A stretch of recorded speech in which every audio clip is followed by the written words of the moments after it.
আমি আর আরও বাবার বাড়ি থেকে এসেছি অনেক দিন হলো। আসার সময় এনেছিলাম এই ড্রাগনের গাছটা, সেটাই আজকে লাগাবো। চলো লাগানোর প্রস্তুতি নেওয়া যাক। দেখো এখানে আমি গোবর সার, বালি আর মাটি তিনটে নিয়েছি। তিনটে একসাথে কিন্তু মিশিয়ে নেব।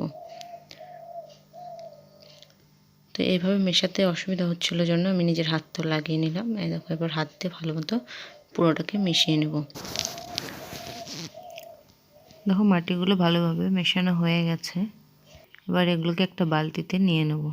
দেখো একটা ভাঙ্গা বালতি ছিল, নিচে ছিদ্র করে নিয়েছি আর উপর দিয়ে কিছুটা পাথর এবং টবের টুকরো দিয়ে দিলাম যাতে জল বেশি পরিমাণে জলটা বেরিয়ে যায়। আর উপর দিয়ে কিছুটা বালি দেওয়ার পর মাটিটা ভরে নিলাম।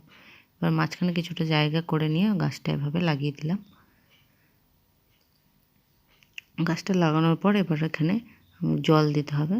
তো এই জায়গাটা এইভাবে আমি একটু ফাঁকা করে রাখছি, এখানটায় জলটা দেব।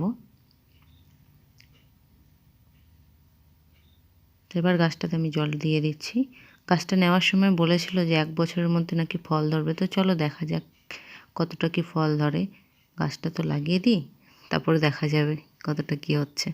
আমার সত্যিই জানা ছিল না যে এই গাছ লাগানোর পদ্ধতি কি। আমি পুরোটা ইউটিউব ভিডিও দেখে করেছি। আর তোমাদের কেমন লাগলো অবশ্যই কিন্তু জানিও। বাই।